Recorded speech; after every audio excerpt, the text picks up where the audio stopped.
마태복음 1장. 아브라함의 자손이며 다윗의 자손인 예수 그리스도의 족보입니다. 아브라함은 이삭을 낳고 이삭은 야곱을 낳고 야곱은 유다와 그 형제들을 낳고 유다는 다말에게서 베레스와 세라를 낳고 베레스는 헤스론을 낳고 헤스론은 람을 낳고 람은 아미나답을 낳고 아미나답은 나손을 낳고 나손은 살몬을 낳고 살몬은 라합에게서 보아스를 낳고 보아스는 루색에서 오벳을 낳고 오벳은 이새를 낳고 이새는 다윗 왕을 낳았습니다. 다윗은 원래 우리아의 아내였던 여인에게서 솔로몬을 낳고 솔로몬은 르호보암을 낳고 르호보암은 아비야를 낳고 아비야는 아사를 낳고 아사는 여호사밧을 낳고 여호사밧은 요람을 낳고 요람은 우시야를 낳고 우시야는 요담을 낳고 요담은 아하스를 낳고 아하스는 히스기야를 낳고 히스기야는 므낫세를 낳고 므낫세는 아몬을 낳고 아몬은 요시야를 낳고 요시야는 바벨론으로 잡혀갈 무렵에 여고냐와 그 형제들을 낳았습니다. 바벨론으로 잡혀간 후로 여고냐는 스알디엘을 낳고 스알디엘은 스룹바벨을 낳고 스룹바벨은 아비웃을 낳고 아비웃은 엘리야김을 낳고 엘리야김은 아소르를 낳고 아소르는 사독을 낳고 사독은 아킴을 낳고 아킴은 엘리웃을 낳고 엘리웃은 엘르아살을 낳고 엘르아살은 mat단을 낳고 mat단은 야곱을 낳고 야곱은 마리아의 남편 요셉을 낳았고 마리아에게서 그리스도라 하는 예수께서 태어나셨습니다. 그러므로 아브라함부터 다윗까지가 모두 14대요. 다윗부터 바벨론으로 잡혀갈 때까지가 모두 14대요. 바벨론으로 잡혀간 때부터 그리스도께서 태어나신 때까지가 모두 14대입니다. 예수 그리스도의 태어나심은 이렇습니다. 그의 어머니 마리아는 요셉과 약혼한 사이였습니다. 그런데 결혼하기 전에 마리아가 성령으로 임신하게 된 사실이 알려졌습니다. 마리아의 남편 요셉은 의로운 사람이었습니다. 그는 마리아가 사람들 앞에 수치를 당하게 될까봐 남모르게 파혼하려 했습니다. 요셉이 이런 생각을 할 때에 주의 천사가 꿈에 나타나 말했습니다. 다윗의 자손 요셉아, 두려워하지 말고 마리아를 내 아내로 맞아라. 마리아가 가진 아기는 성령으로 임신된 것이다. 마리아가 아들을 낳을 것이니 그 이름을 예수라 하여라. 예수가 그의 백성을 그들의 죄로부터 구원할 것이다. 이 모든 일이 일어나게 된 것은 주께서 예언자를 통해 말씀하신 것을 성취하기 위함이었습니다. 처녀가 잉태해 아들을 낳을 것이요 그를 임마누엘이라 부를 것이다. 임마누엘이란 하나님께서 우리와 함께 하신다는 뜻입니다. 잠에서 깨어난 요셉은 주의 천사가 명령한 대로 마리아를 아내로 맞아들였습니다. 그러나 요셉은 아들을 낳을 때까지 마리아와 잠자리를 같이 하지 않았습니다. 마리아가 아들을 낳자 요셉은 그 이름을 예수라고 지었습니다. 마태복음 2장. 헤롯 왕 때에 유대의 베들레헴에서 예수께서 태어나시자 동방에서 박사들이 예루살렘에 찾아와 물었습니다. 유대 사람의 왕으로 나신 분이 어디 계십니까? 우리는 동방에서 그의 별을 보고 그에게 경배 드리러 왔습니다. 헤롯 왕은 이 말을 듣고 심기가 불편했습니다. 예루살렘도 온통 떠들썩했습니다. 헤롯은 백성의 대제사장들과 율법학자들을 모두 불러 그리스도가 어디에서 태어날 것인지 캐물었습니다. 그들이 대답했습니다. 유대의 베들레헴입니다. 예언자가 성경에 이렇게 기록했기 때문입니다. 그러나 너 유대 땅 베들레헴아, 너는 유대의 통치자들 가운데 가장 작지 않구나. 내게서 통치자가 나와 내 백성 이스라엘의 목자가 될 것이다. 그때 헤롯은 몰래 박사들을 불러 별이 나타난 정확한 시간을 알아냈습니다. 헤롯은 박사들을 베들레헴으로 보내며 말했습니다. 가서 샅샅이 뒤져 그 아기를 꼭 찾으라. 그리고 아기를 찾자마자 나에게도 알리라. 나도 가서 아기에게 경배할 것이다. 박사들은 왕의 말을 듣고 다시 길을 떠났습니다. 그런데 동방에서 보았던 그 별이 그들보다 앞서가서 아기가 있는 곳 위에 멈춰 섰습니다. 박사들은 별을 보고 뛸 듯이 기뻤습니다. 집으로 들어가 보니 아기가 그 어머니 마리아와 함께 있었습니다. 그들은 엎드려 아기에게 경배하고 보물함을 열어 황금과 유향과 몰약을 예물로 드렸습니다. 그리고 그들은 꿈속에서 헤롯에게 돌아가지 말라는 지시를 받고 다른 길을 통해 자기 나라로 돌아갔습니다. 박사들이 떠난 후 주의 천사가 요셉의 꿈에 나타나 말했습니다. 일어나거라. 어서 아기와 그 어머니를 데리고 이집트로 피신하여라. 헤롯이 아기를 죽이려고 찾고 있으니 내가 말해줄 때까지 거기에 머물러 있어라. 그래서 요셉이 일어나 아기와 그 어머니를 데리고 한밤중에 이집트로 떠났습니다. 그리고 헤롯이 죽을 때까지 그곳에 살았습니다. 이것은 주께서 예언자를 통해 하신 말씀을 이루신 것입니다.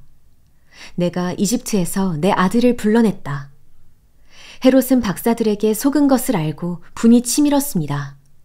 그래서 그는 박사들에게서 알아냈던 시간을 기준으로 베들레헴과 그 부근에 살고 있는 2살 이하의 사내 아이들을 모두 죽이라고 명령했습니다. 이로써 예언자 예레미야를 통해 하신 말씀이 이루어졌습니다. 라마에서 슬퍼하며 크게 통곡하는 소리가 들리니 라헬이 그 자녀를 잃고 울고 있구나. 자녀들이 없어졌으므로 위로받기도 거절하는구나. 헤롯이 죽은 후 주의 천사가 이집트에 있던 요셉의 꿈속에 나타나 말했습니다. 일어나거라. 아기와 그 어머니를 데리고 이스라엘 땅으로 가거라. 아기의 목숨을 노리던 사람들이 죽었다. 그래서 요셉이 일어나 아기와 그 어머니를 데리고 이스라엘 땅으로 갔습니다. 그러나 요셉은 아켈라오가 그 아버지 헤롯의 뒤를 이어 유대 왕이 됐다는 소식을 듣고 그곳으로 가는 것이 두려웠습니다. 요셉은 꿈의 지시를 받고 방향을 바꿔 갈릴리 지방으로 가서 나사렛이라는 동네로 들어가 살았습니다. 이로써 예언자를 통해 그는 나사렛 사람이라 불릴 것이다 라고 하신 말씀이 이루어졌습니다. 마태복음 3장. 그 무렵에 세례자 요한이 나타나 유대 광야에서 전파하며 말했습니다. 회개하라. 하늘나라가 가까이 왔다. 세례자 요한은 바로 예언자 이사야가 말했던 그 사람입니다. 광야에서 외치는 사람의 소리가 있다. 주를 위해 길을 예비하라. 주의 길을 곧게 하라. 요한은 낙타털로 옷을 지어 입고 허리에는 가죽띠를 둘렀습니다. 그리고 메뚜기와 들꿀을 먹고 살았습니다. 예루살렘과 온 유대 지방과 요단강 전 지역에서 사람들이 요한에게로 몰려왔습니다. 그들은 요단강에서 자기 죄를 고백하면서 요한에게 세례를 받았습니다. 그러나 여러 바리새파 사람들과 사두개파 사람들이 세례를 베풀고 있는 곳으로 몰려오는 것을 보고 요한이 말했습니다. 독사의 자식들아, 누가 너희더러 다가올 진노를 피하라고 하더냐? 회개에 알맞은 열매를 맺으라. 너희는 행여나 속으로 아브라함이 우리 조상이다 라고 생각하지 말라. 내가 너희에게 말한다. 하나님께서는 이 돌들로도 아브라함의 자손을 일으키실 수 있다. 도끼가 이미 나무 뿌리에 놓여 있다. 그러므로 좋은 열매를 맺지 않는 나무는 모조리 잘려 불 속에 던져질 것이다. 나는 너희가 회개하도록 물로 세례를 준다. 그러나 내 뒤에 오실 분은 나보다 능력이 더 많으신 분이시다. 나는 그분의 신발을 들고 다닐 자격도 없다. 그분은 너희에게 성령과 불로 세례를 주실 것이다. 그분이 손에 키를 들고 타작마당을 깨끗이 해 좋은 곡식은 모아 창고에 두고 쭉정이는 꺼지지 않는 불에 태우실 것이다. 그때 예수께서 요한에게 세례를 받으시려고 갈릴리에서 요단강으로 오셨습니다. 그러나 요한은 이를 말리면서 예수께 말했습니다. 제가 오히려 선생님께 세례를 받아야 합니다. 그런데 제게 오시다니요. 예수께서 대답하셨습니다. 지금은 그렇게 하도록 하여라. 우리가 이와 같이 해 모든 의를 이루는 것이 옳다. 그러자 요한은 그대로 따랐습니다. 예수께서 세례를 받으시고 물속에서 올라오셨습니다. 그때 예수께서는 하늘이 열리고 하나님의 영이 비둘기처럼 자신에게 내려오는 것을 보셨습니다. 그리고 하늘에서 소리가 들려왔습니다. 이는 내가 사랑하는 아들이다. 내가 그를 매우 기뻐한다. 마태복음 4장. 그 후 예수께서 성령에 이끌려 광야로 가셔서 마귀에게 시험을 받으셨습니다. 40일 밤낮을 금식하신 후에 예수께서 배가 고프셨습니다. 시험하는 자가 예수께 다가와 말했습니다. 당신이 하나님의 아들이라면 이 돌들에게 빵이 되라고 해보시오. 예수께서 대답하셨습니다. 성경에 기록됐다. 사람이 빵으로만 사는 것이 아니라 하나님의 입에서 나오는 모든 말씀으로 산다. 그러자 마귀는 예수를 거룩한 성으로 데리고 가서 성전 꼭대기에 세웠습니다. 마귀가 말했습니다. 당신이 하나님의 아들이라면 뛰어내려 보시오. 성경에 기록됐소. 하나님이 너를 위해 천사들에게 명령하실 것이다. 그러면 천사들이 손으로 너를 붙잡아 내 발이 돌에 부딪히지 않도록 할 것이다. 예수께서 마귀에게 대답하셨습니다. 성경에 또 기록됐다. 주 내 하나님을 시험하지 말라. 그러자 마귀는 다시 아주 높은 산꼭대기로 예수를 데리고 가 세상 모든 나라와 그 영광을 보여주었습니다. 그리고 마귀가 말했습니다. 당신이 만약 내게 엎드려 경배하면 이 모든 것을 당신에게 주겠소. 예수께서 마귀에게 말씀하셨습니다. 사탄아, 내게서 물러가라. 성경에 기록됐다. 주 내 하나님께 경배하고 오직 그분만을 섬기라. 그러자 마귀는 예수를 떠나갔습니다. 그리고 천사들이 와서 예수를 섬겼습니다. 요한이 감옥에 갇혔다는 소식을 듣고 예수께서 갈릴리로 물러나셨습니다. 예수께서 나사렛을 떠나 스불론과 납달리 지역에 호숫가가 있는 가버나움에 가서 그곳에 사셨습니다. 이는 예언자 이사야를 통해 하신 말씀을 이루시려는 것입니다. 스불론 땅과 납달리 땅이여, 호수로 가는 길목, 요단강 건너편, 이방 사람의 갈릴리여, 어둠 가운데 살고 있는 백성이 큰 빛을 보았고 죽음의 그림자가 드리운 땅에 앉아있는 사람들에게 빛이 비쳤다. 그때부터 예수께서 말씀을 전파하기 시작하셨습니다. 회개하라, 하늘나라가 가까이 왔다. 예수께서 갈릴리 호숫가를 거니시다가 두 형제, 베드로라고 하는 시몬과 그 동생 안드레를 보셨습니다. 그들은 어부들로 호수에 그물을 던지고 있었습니다.